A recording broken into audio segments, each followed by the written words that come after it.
Good afternoon, everybody. Good afternoon, everybody. My name is Jill Dempsey and I'm the HR Manager for CIS Healthcare. We'd like to thank you all for joining our first Relay for Hope charity talk today.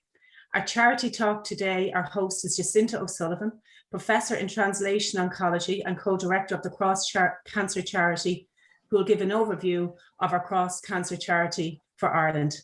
I would kindly ask you all to put yourselves on mute. And there will be a Q&A session at the end of the talk. If you wish to put questions into the chat, feel free to do so, and you can ask Jacintha. Jacintha will answer any questions you have.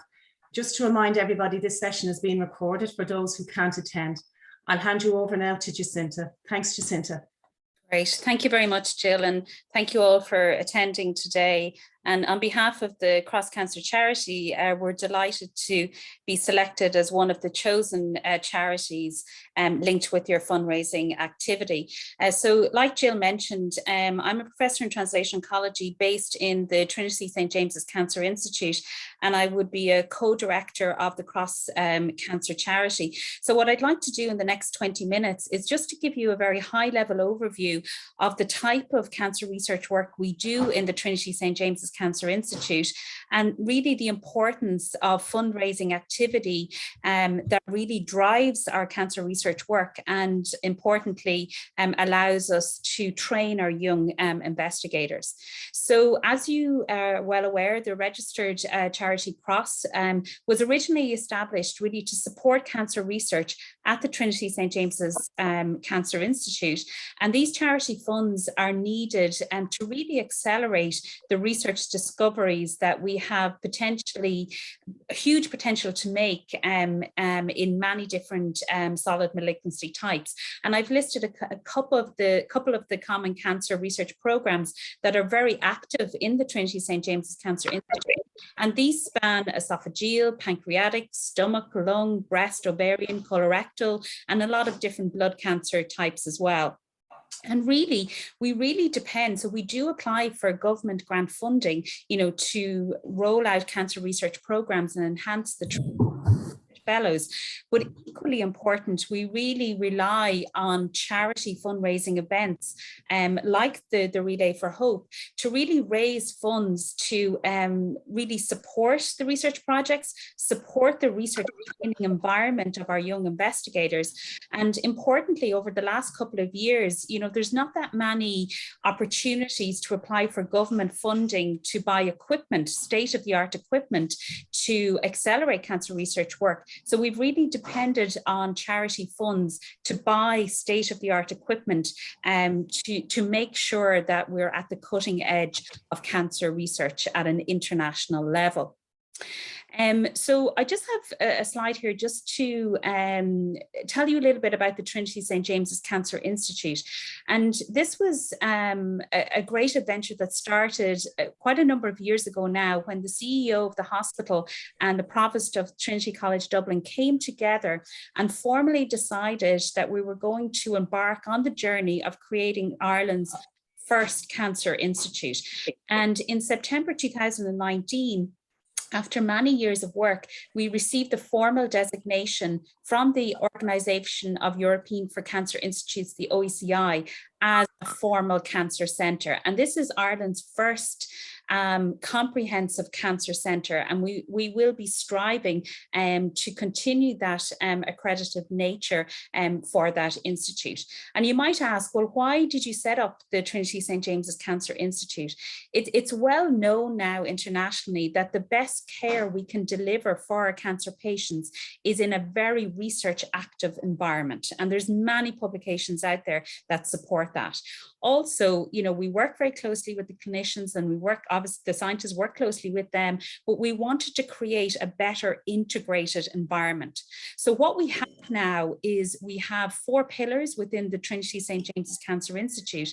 We're not working in silo, we're working very closely together. So we have our clinical pillar, delivering state-of-the-art care for our cancer. Recording in progress.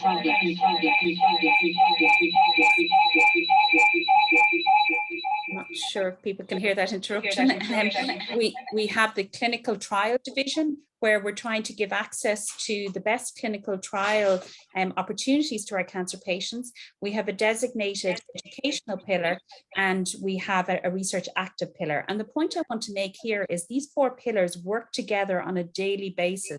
So it's a tightly integrated approach, and bringing together the clinical and the scientific expertise that span these 4 different pillars. This is what provides the best opportunities for the best optimal care for our cancer patients.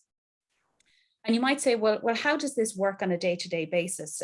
So I run the gastrointestinal scientific research program, but this structure rolls out across all different solid malignancy research programs. And really the point I want to make, and I think it's really important that we all know this, it's the cancer patient that's the center focus of everything we do on a daily basis. So we have, you know, the scientists that are working together on a day-to-day basis with the surgeons, the pathologists, the radiation oncologists, the medical oncologists, and more recently, I suppose, in the last decade, we really have taken on the importance of cancer survivorship, because, you know, we know now, you know, with research, you know, our cancer patients are surviving longer, which is great, but we do need to have an active program where we look after our cancer survivors. And this is where we've teamed up with the physiotherapists and the dietitians to really prescribe focused, you know, exercise and dietetic advice across the cancer patient's journey. So not just when they finish surgery, but really, you know, even during their cancer treatment. So this is we describe this as a very holistic approach that we're taking to provide the best cancer treatment for the patients. But again, cancer patient is the center focus of this. And we need to be able to provide the best diagnostics. We need to provide the best treatments to each cancer patient to improve their survival rate. So you might hear that, you know, a lot of people say, you know, we have to integrate research more with medicine. And this is what we're doing on a day-to-day basis in the Trinity St. James's Cancer Institute. And we're doing this through advancing translational research. And you might ask the question, well, what is translational research? So like I spoke to you, the cancer patient is the center focus. The cancer patients are excellent in that they're consented prior to their procedure to see if they would like part of their tissue removed for us to investigate the biology of their tumor in the laboratory. So we take these consented samples back from the patient, and we perform a lot of different biological laboratory research. And I'll really give you a very high-level overview of the type of research we do in the next few slides. But the important thing is, you know, in conducting translational research, the discoveries you make in the lab, if they can be translated back to the clinic, that is what is constituted as very successful translational research that has made an impact for the patient. And, you know, there's a lot of players involved in this. And, you know, I've shown this on the previous slide. So it's a truly multidisciplinary approach, having all disciplines working together, that we all have the same goal. And you might say, okay, well, how do you conduct all this research work? And the core of everything we do is the collection of samples. If we don't have a good annotated biobank, and what we mean by a biobank is a collection of tissue samples and blood samples that have been consented by the patients to be used in our translational research programs. And these are very well annotated. The patients consent that they're matching clinical data can be used by the research team in a very controlled manner. So it's all pseudo-anonymized, and we comply with GDPR and data protection regulations. But I'd say our consent rate in consenting patients for research is up at about 99%. And the patients are excellent. You know, they always say, well, you know, if this can help make a discovery that can help another cancer patient, then of course I will be involved. And this is, you're not taking extra tissue from these patients. This is done during their routine procedure.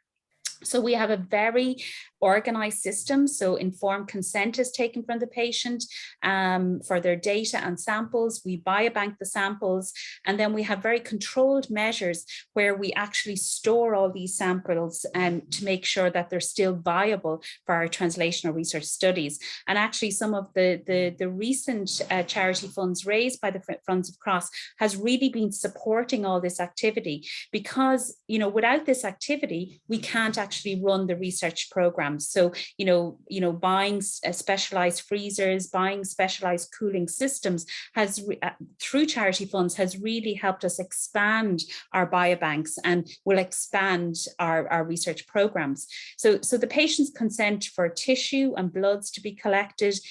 We have a large obesity research program, and I'll talk to you a little bit about that later. But it's always funny with the, when you're consenting for them to take. So this is like, let's say if they were undergoing an esophagectomy or a bowel surgery, at the time of surgery, the omentum, or the belly fat, as we call it, is exposed. And we know that obesity rates can actually drive cancer to form and can actually influence how a patient responds. So our obesity research program really investigates this at a cell and molecular level. And we can't do that without consented visceral fat taken from the patients. And usually the patients have no problem. They say, take as much belly fat as you want for these research studies. So this procedure is core to the start of all of our research programs. It's standardized across all cancer types, but importantly, continuous funding is needed to invest and retain people in running this service, and also in banking samples and making sure that this is preserved at a very, very high level. So the research themes in the Cancer Institute, so we would have probably over 150 to 200 cancer researchers based in the Trinity St. James's Cancer Research that would work across the different cancer types that I mentioned to you. And most of that research falls under these 4 pillars.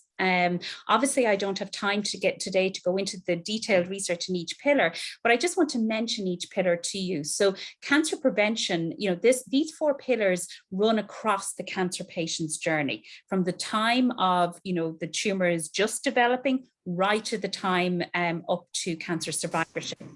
And in cancer prevention, what we're looking at here is we're looking at the genetics of a patient's tumor. We're looking at, whether or not certain inflammatory conditions places a patient at risk of developing cancer. And we also look at how obesity can actually drive cancers and tumors to form. The second pillar is, it's very precise, called molecular and precision oncology. And really all that means is what we're trying to do is we're trying to identify and develop new tools to stratify which patients will go on to develop cancer, which patients will not. But more importantly, if they do develop cancer, can we stratify those patients that will have a good outcome versus those patients that may not have a good outcome? And also within this pillar, we have a drug discovery program where we're developing new therapeutics to be able to be used by these patients. So unfortunately, across a lot of different cancer types, the current standard of care, there may only be about a 30 to 40% response rates to the current treatments. So we're treating probably 60% of patients sometimes with a treatment that may not benefit them. So what we're doing in this pillar is we've developed new treatments that may target their tumors in a much better way that will improve survival.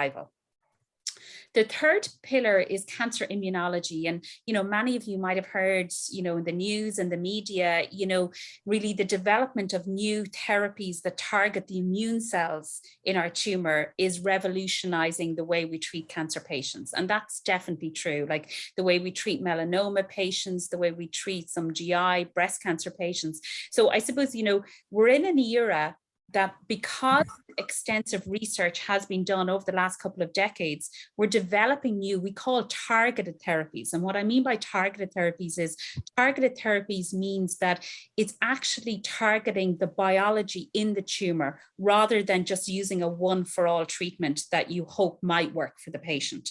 So, and I think people, you know, probably for many years have disconnected the immune system with cancer forming in the body.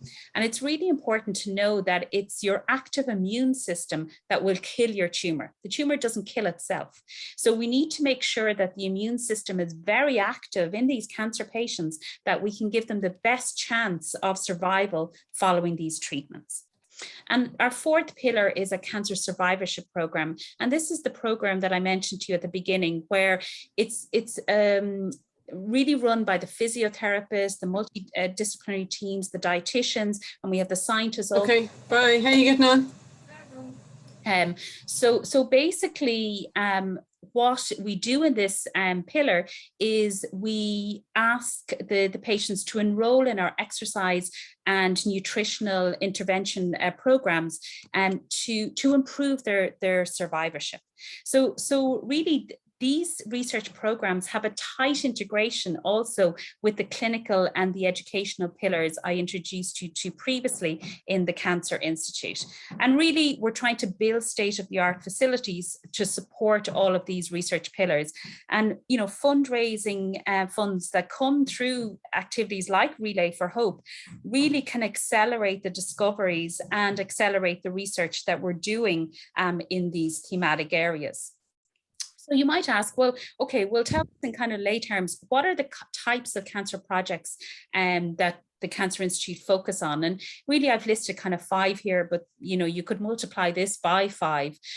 We really have research going into, can our genetics tell us anything about our risk of developing cancer? Really, we understand how cancer or tumors grow and spread. We're trying to understand why some patients respond to treatment and others don't. And most importantly, if we identify the maybe 60% of patients that would not respond to the standard of care therapy, how can we introduce new medicines for that population that will ultimately improve their survival? And lastly, again, how lifestyle plays a major role. And I think that this message hasn't really, we know that obviously we can cut our risk of developing cancer by having a very healthy lifestyle and an active lifestyle. But I still think the message of how obesity drives a tumor to start growing and how it can influence treatment response, I think we haven't got that message across in a clear way yet. And I think, you know, this is part of the work that's ongoing in the Trinity St. James's Cancer Institute. But I think now we're entering an era, like I said, where we're developing these new kind of targeted therapies that target our immune cells. And we need to better understand why a patient might be considered a poor responder or a very good responder based on their immune cell biology. And we do know from the research that we have done that patients with more immune cells in their tumors do much, much better than patients that have none. And this makes sense because, like I mentioned to you, it's the active immune cells that will kill off the tumor. So if you have a tumor that is not infiltrated with lots of different immune cells, you may not respond to some of these more targeted therapies versus a patient that would have these. So we have a large amount of research where we're looking at, well, how do we make immune cells recognize tumors? Because the tumor is very clever. They'll put up all these cloaking mechanisms that won't allow the immune cells to come in and kill it. So we're trying to better understand how we can make the immune cells travel to the tumors to eradicate the tumors.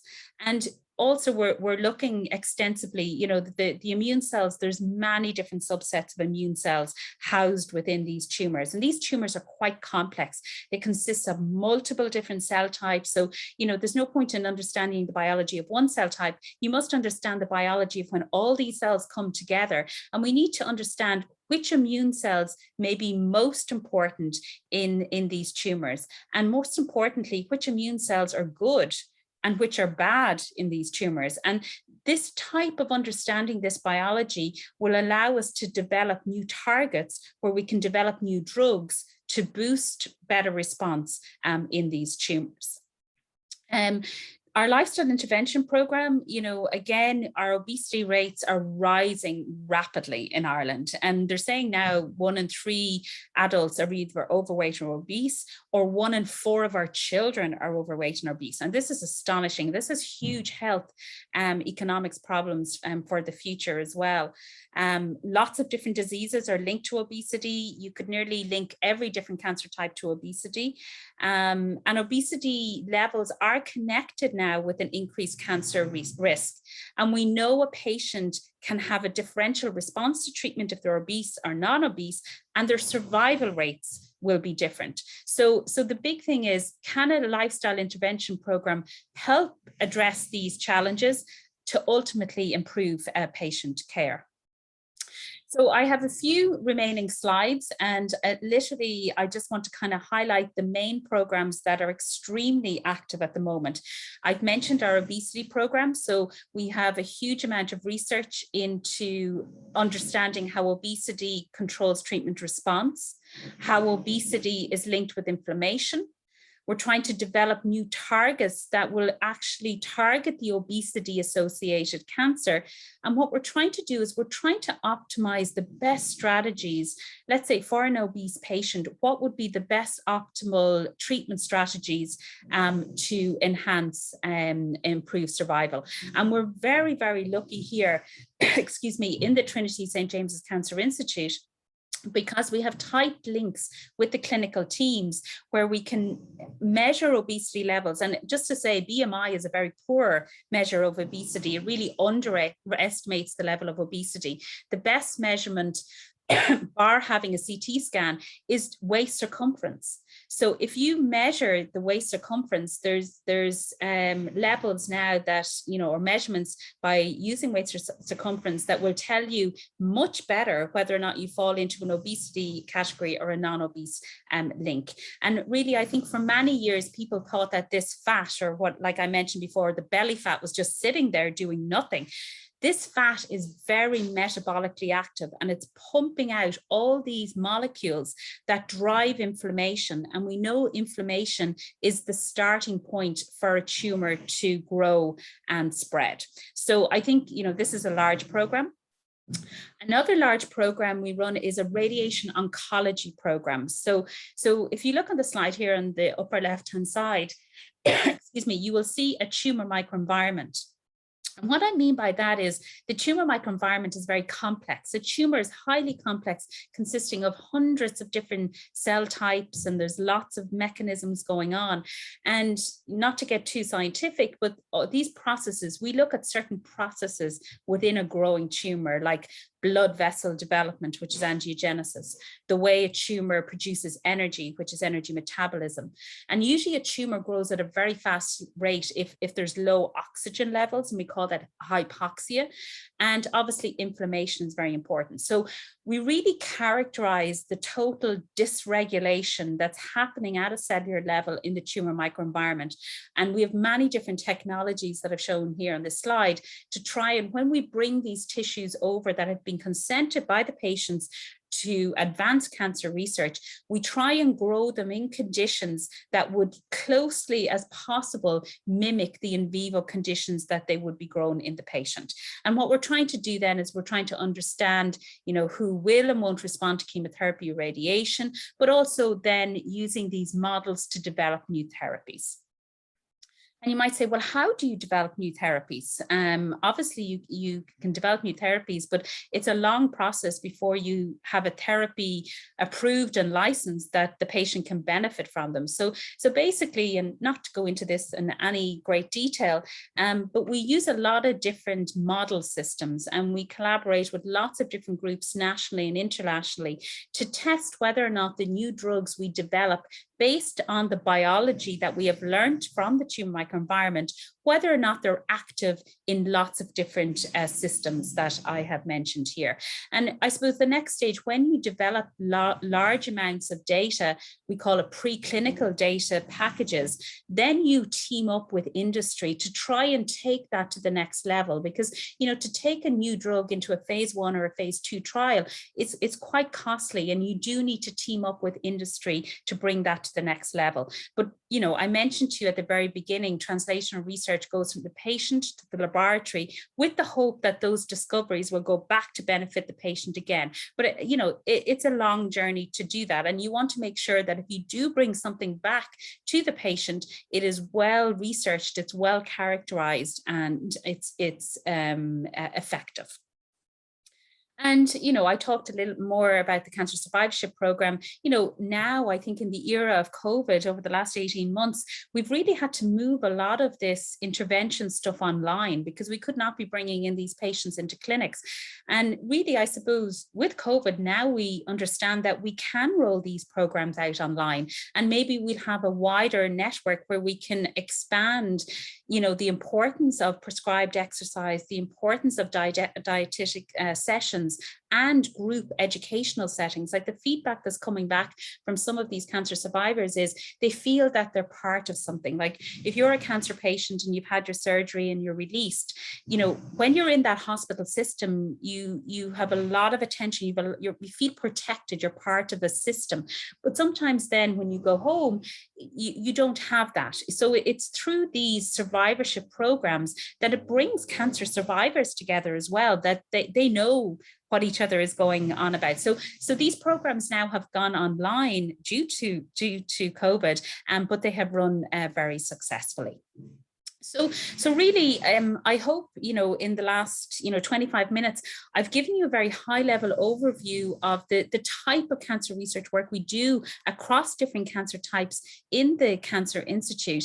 And, ultimately, we're working for the cancer patient, and any fundraising funds that come in to CROSS, go to support these type of cancer research studies, go to support biobanking that I've described to you, and go to support educational outreach work that we provide for our cancer patients. And I have a statement here is, cancer is an ugly disease, but the beauty of life after cancer is worth fighting for. And I suppose every day when we go into the lab, when we go into the clinics, we're fighting for every cancer patient.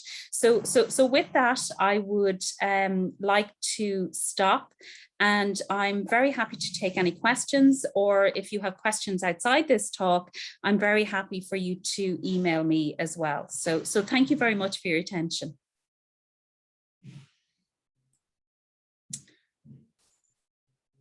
Anybody, any questions for Jacintha?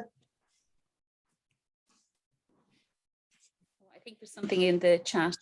Informative, here's hoping we can fundraise plenty for this charity. Thank you so much, and every penny counts. Absolutely. Yeah, I think I just echo that was really informative and educational, and I think definitely has spurred me on to make sure that we do a really good job with Relay for Hope this year. So thank you so much, Jacintha, and hopefully we can share this out and the impact will spread across the entire business. Yeah, and I think from a charity, what we always like to do as well, if funds are raised for the charity, we like to go back to those fundraisers and let you know what we have used the funds for. I think that's important. Brilliant. Fantastic, Jacintha. Thank you so much for a fantastic overview of CROSS Cancer Charity. And to everybody, thank you for joining us, and get fundraising. Okay, and best of luck with the fundraising. Thank you so much. Thanks, everybody. Okay. Thanks, everybody, for your time. Bye. Bye-bye.